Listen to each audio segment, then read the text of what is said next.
Tu as cette sensation au fond de toi, une vigilance constante même quand tout va bien.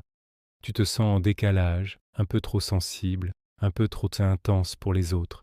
Tu penses que c'est un défaut, mais le vrai problème n'est peut-être pas ta réaction, mais son origine.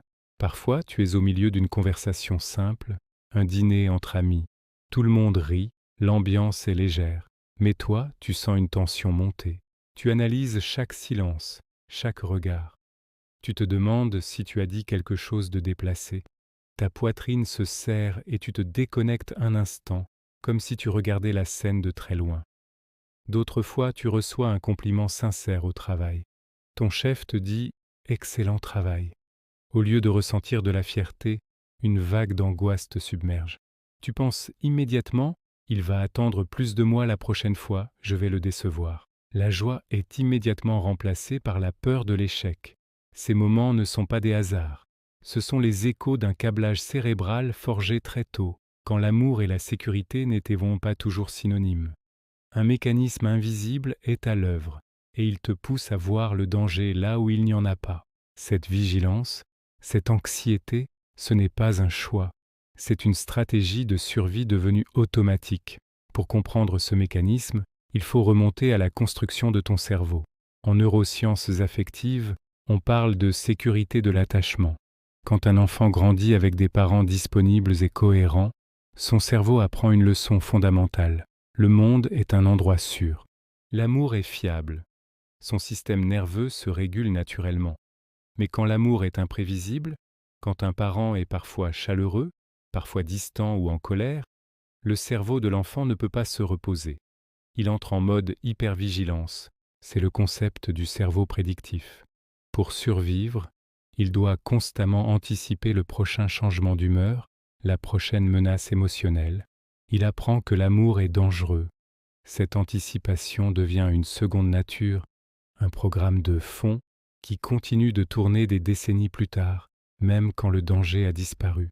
Ce n'est pas une question de souvenir conscient, c'est une empreinte biologique. Voyons comment ça se manifeste aujourd'hui. Imagine, ton partenaire a l'air un peu préoccupé en rentrant du travail. Il ne te sourit pas immédiatement. Ton cerveau, programmé pour détecter les signaux de danger, ne se dit pas « il a eu une dure journée ». Il interprète ce visage neutre comme un signe de rejet imminent.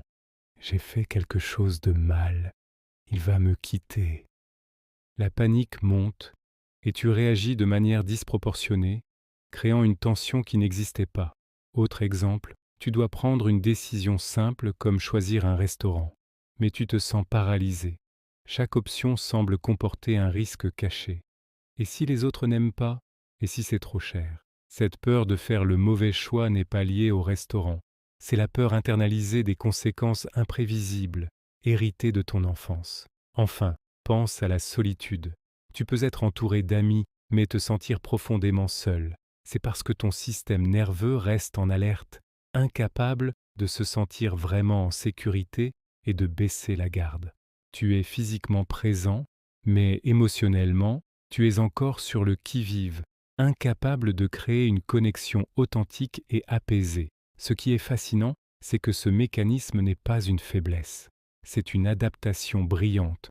Ton cerveau d'enfant a fait exactement ce qu'il devait faire pour survivre dans un environnement imprévisible. L'hypervigilance était une compétence, pas un défaut.